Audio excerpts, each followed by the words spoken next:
Hey everybody, welcome back to Tech Odyssey. So today I'm here to talk about not the S22 Ultra, but I'll mention it.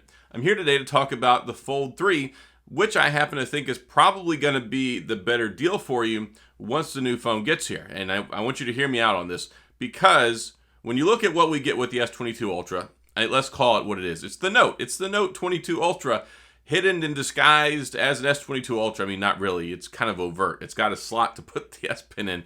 The S21 Ultra did a good job. It was still the S21 series phone, the Ultra line. You could get stylus support very much like you can this guy, the Fold 3. And the great thing about the Fold 3 is it really does everything that you used to want to do with the Note. Like with the Note, everybody was always like, oh, I get it so I can have split screen apps. I get it for productivity. I get it so I can handwrite my notes. Well, if that's what you like to do with the phone, why wouldn't you want a phone that works like a normal phone, but then gives you this giant over 7-inch size screen that you can write on with the stylus? See, when you use the Note, you're going to be limited. You can basically use two apps and they're going to be cut in half, effectively. You've got the hemisphere in the middle, you've got the line, you can adjust that, but by and large, you're looking at two apps. That's about as good as it's going to get, whereas with this guy, you can have at least three apps, and you can have a lot more screen real estate to take it up. So that's the great thing here, because you get all the wonderful multitasking, all the productivity, all the great features that you would normally get with the Note, except you get this huge landscape. And I think that this is a better bang for your buck. I think it's more innovative. I think it's more effective, really, if it's what you want to do. This phone right here, not only is it a phone, but it also doubles as a tablet. And it's worked so well, it's replaced my Tab S7 Plus, which was my go-to tablet for the longest time. I love my Tab S7 Plus. It's right here on the floor next to me, and I haven't turned it on in quite a while because I don't need to. I like the idea of a tablet but being portable, but I also like the idea of carrying around a phone and being able to do everything with just one phone. That's why I like the Microsoft Surface Duo 2 so much. It allows me to do a lot of multitasking, and I can do my business, my personal stuff, two things at once. You get the two screens. That's great. Well, this one right here, you can throw three different apps on here, and you can spread them out. You can make them bigger. You can have one take up this whole side of the screen, one on this side of the screen, halfway. There's a lot of cool things you can do, and you still get DeX, which of course, yes, the S22 Ultra is going to have DeX. But hear me out. And I know a lot of you are probably thinking price, and price is very cost prohibitive. When this phone came out, it was $17.99.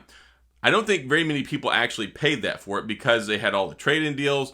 They had the extra $250 for the you could get free stuff, you could get earbuds, you could get a charging kit, you could get a case, whatever, because Samsung throws free credit at you because they want you to buy their phone. Then they had the trade-in credit. Then they had the top-up trade-in credit. You could trade in up to like 3 phones or something like that. Maybe it was 5. You could trade in several phones to lower the price on here. And that was really cool because they really wanted to get these foldables out in people's hands, in their pockets, and in their lives to see how useful they are. Well, the Note was revolutionary back in the day. It was the very first phablet. Remember back when they were saying, oh no, you don't want a screen with a 5-inch screen. That's just crazy, right? Well, now the new Note's going to have what, like a 6.9-inch screen? That's colossal for one giant single screen, and some people like that. But when you've got a 7.6-inch screen right here, why would you want to use that 6.9-inch screen? And just to put that in perspective, it's going to be like this. It's a size and aspect ratio thing. Because of the different aspect ratio in the size of the screen, so you've got a 6.4-inch right here with the S21 FE. So we're talking of 0.5 inches larger with a similar aspect ratio versus over here you get a 7.6. You can see it's gigantic. It's a big screen. It folds out. It opens up. It's more reliable and more durable than ever. It's got a more reinforced screen. You've got the IPX8 water resistance. You've got the insurance, which you could have got with it, which you can still get with it if you buy it through Samsung. And it's still got the 1-year manufacturer warranty. But the great thing is, this phone does everything that you would normally do with a Note. The Note has kind of made itself obsolete. And we've seen this over the years. People are buying less and less of them to the tune of they sold about 3 million last year in 2021, and then we didn't even have a Note 21. They kicked it over to the S22 Ultra. So there's already a niche space for this, and clearly Samsung is more interested in pushing the digital frontier when it comes to foldable phones. They arguably did a fantastic job with the Flip 3 and the Fold 3 this year. So looking at this, it's better for media consumption. It's better for almost portability, because whenever you're carrying around in your pocket, I know some people say that this is a thick phone, and it is. I mean, if you put it compared to another phone, I mean, they're It's about twice as thick as normal, but it's also thinner. So the Note itself is actually a very, very big phone. It's hard to fit in a lot of people's pockets. So this actually makes it more streamlined and easy to put in a pocket. It just has a little bit more bulge and heft to it. But otherwise, if I were to buy one tomorrow, I would rather have the Fold 3 than the S22 Ultra. Just because of the versatility, because I like the ability. I get so much more done having this larger landscape. I make all my thumbnails for my videos on here. I like to play games on here. I like to watch movies on here. They're perfect for watching Zack Snyder films with the 4:3 aspect ratio. You can watch Justice League like nothing else on the Fold 3. But in all seriousness, a lot of people that always wanted to get the Note bought it because it brought so much to the table. It always had the SD card. It always had the biggest, best screen. It always had the most cameras. It always had the S Pen. It had everything that you could ask for it jammed into a phone. And now they're going to start off, it's going to be, from what we know, $12.99 starting off. And they're going to shortchange you on the storage and the RAM. We're talking like 128 gigs of storage and 8 gigs of RAM. So you're going to have to pay more money than that to get more storage. Of course, there's no SD card. So they took out the SD card, no IR blaster.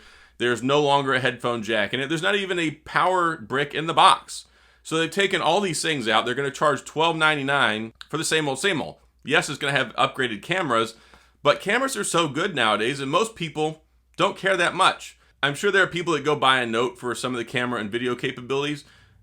It used to be a lot of people did, and I tend to lean towards them myself, but now the cameras are so on par across the board. You could go get a Pixel 6, a Pixel 6 Pro, you can get an iPhone 13 and get a very similar camera experience. Cameras are all so good and so on par. I mean, it's great to have like the 100 times or 50 times super zoom, whatever we're going to get this go around. But by and large, I don't think that what they're doing is very revolutionary. I think it's very counter-revolutionary. They made a decision to pass on the Note and then decided to punt it to the S series phone. And they went with the Fold 3 and they gave it S Pen support. And by giving the Fold S Pen support, I'm fairly confident when the Fold 4 comes out, there's probably going to be a slot to put the S Pen in. Samsung, I think, wants people to associate their phones with the S Pen, with productivity. The S Pen is very good. I very much enjoy using it. So everything that you look forward to, all the cool stuff, the new technology, all the great new things, they're in the Fold. They're not necessarily in the Note, which means they're not also in the S22 Ultra, which is coming out. So if you want to buy the same old, and I really wish they wouldn't have done this. I wish they would have just left it with S Pen support on the side and left it at $11.99 because not everybody wants a Note. More people will just want a giant S22 Ultra than they do an S22 Note. They don't want an S22 Ultra Note edition. So that's being forced on everybody, charging more money, lowering the specs, giving us, from what we know, 8 gigs of RAM and 128 gigs of storage. You got to pay basically an extra $100. So now we're looking at $13.99. This was originally $17.99. You can get it through Samsung right now with up to like $1,000 or $900 trading credit. You can get it for like $900, $9.99, something like that. That's a pretty compelling argument. I mean, you can get it from Best Buy right now with activation with no trade-in for $13.99. So if you actually trade something in, you can get this thing significantly cheaper. So now that you can look at trade-in specials, you can look at opportunities to get something like this for the same price or less in some instances, especially when we get into conversations about trade-ins, then it makes you wonder, why would you want to get an S22 Ultra? Why would you want a Note-style phone to do Note stuff that the new phone does better? And you can even get the S Pen Pro, so you get all your happy air gestures and all that stuff. I don't use any of that stuff. I just use it purely as a stylus. I know some people like the motion gestures. The only thing I like about the button on the S Pen in that regard is you can use it to activate the camera. You can flip it back and forth between the front camera, the back camera. You can turn on and toggle video or take pictures. It works as a shutter, so I like that. It works good if you like to go out and film stuff on your own. But then again, you can put this in flex mode and you can record with, well, you can record the outside of the screen. You can record with the front side of the screen. This one has an under the screen front-facing selfie camera. So the Fold 3 is really where it's at when they're pushing the digital frontier. They're pushing all the technology. They're on the cutting edge of these new features, and they give you an even better experience from a multitasking and productivity perspective than what you would get with a Note in the S22 Ultra. And then you look at the price, dollar per value. It's just not something that I think is going to be that special. I'm going to buy one. I'm going to test it out. And I don't want to set a false pretense here. It's going to be a good phone.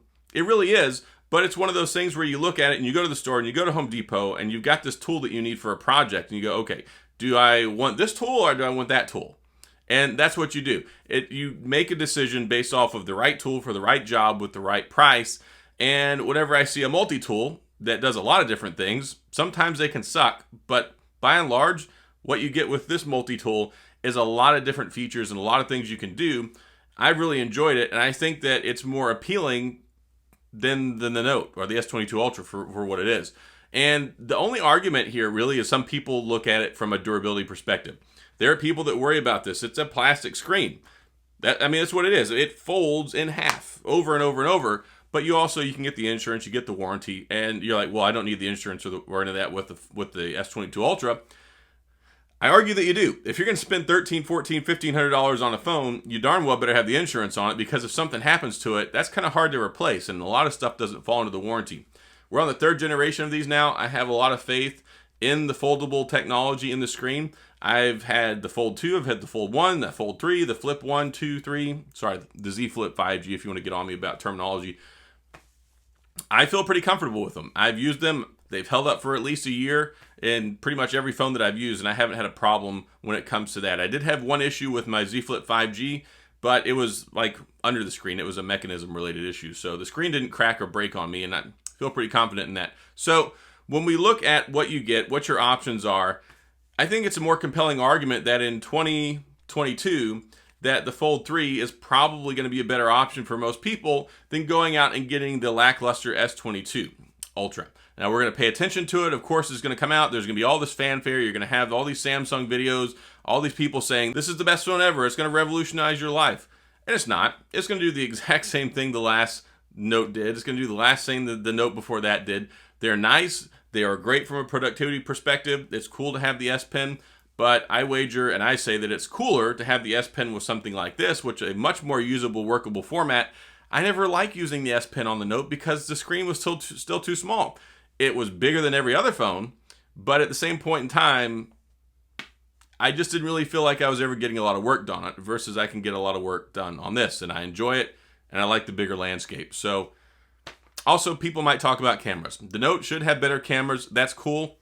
The ones on here are perfectly fine. Like, I'm not a camera snob, but I use a lot of cameras. Like, I've got the iPhone 13 Pro, S21 Ultra, Z Flip 3, the Fold 3, the Pixel 6, the Pixel 6 Pro. They all take such good photos nowadays, I don't even think about it. I don't really go into a phone purchasing decision now and go, well, I'm going to spend this $1,300 because of this camera. I don't think about that. They're all so good. So anyway, that's all I got. Some food for thought. What do you think? Do you think the Fold 3 is a better alternative than the S22 Ultra? Is it better than this new Note that they're making? Because me, from a Note user perspective, someone who really was kind of frustrated with what was happening with the Note, by and large, when I look at it now, I think the Fold is where it's at for the people that were traditionally Note buyers. So what do you think? Sound off in the comments. We'll talk about it. If you have any questions or comments, please go there and sound off as well. We'll talk, and I'll answer as many questions as I can. If you enjoyed the video, please hit the like and the subscribe button and the little notification bell if you want updates when new videos come out. And as always, thanks for being here. I appreciate you watching, and I'll see you guys next time.